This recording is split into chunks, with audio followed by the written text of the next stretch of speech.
కుమారులకును సహోదరులకును సంబంధకులకు పాఠకులైన లేవీయులందరూ సన్నపు నార వస్త్రములను ధరించుకొని తాళములను తంబురులను సితారాలను చేత పట్టుకొని బలిపీఠమునకు తూర్పు తట్టున నిలిచిరి.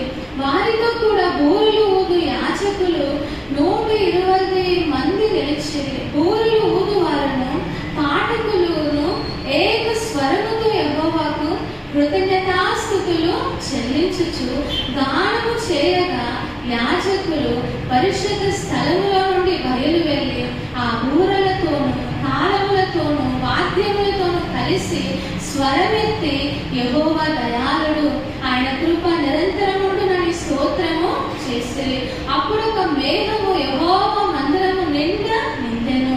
యెహోవా తేజస్సుతో దేవుని మందిరము నిండుకొనగా సేవ చేయుటకు యాజకులు ఆ మేఘమున్న చోట నిలువలేకపోయిరి. దేవుని పరిశుద్ధ నామానికి మహిమ కలుగును గాక.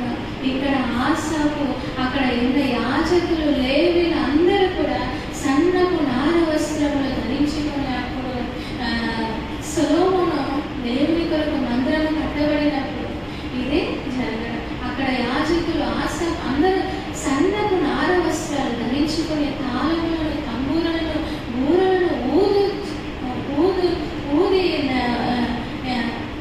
వాద్యాలు వాయిస్తూ ఏక స్వరముతో దేవుని స్తోత్రం, యెహోవా దయాళుడు, ఆయన కృప నిరంతరముండునని ఆయనకు స్తోత్ర గానాలు చేసేటప్పుడు అక్కడ ఏం జరుగుతుందంట, ఆ దేవుని మందిరం అంతా ఒక మేఘముతో దేవుని మహిమతో అక్కడ నింపబడడం అనేది మనము చూస్తున్నాం. దేవుని మహిమతో దేవుని తేజస్సుతో మందిరము నిండుకొనగా సేవ చేయుటకు యాజకులు ఆ మేఘమున్న చోట నిలవలేకపోయేది. సేవ చేయడానికి, పని చేయడానికి ఆ యాజకులు అక్కడ ఆ దేవుని మహిమ ఎదుట నిలవలేక అంతగనము దేవుని మహిమ, దేవుని సన్నిధి ఆ మందిరం నిండా నిండుకొనడం అనేది మనం చూస్తాం. మనము కూడా దేవుడు మనకిచ్చిన రక్షణ వస్త్రములను పరిశుద్ధ వస్త్రంలో ధరించుకొని హృదయపూర్వ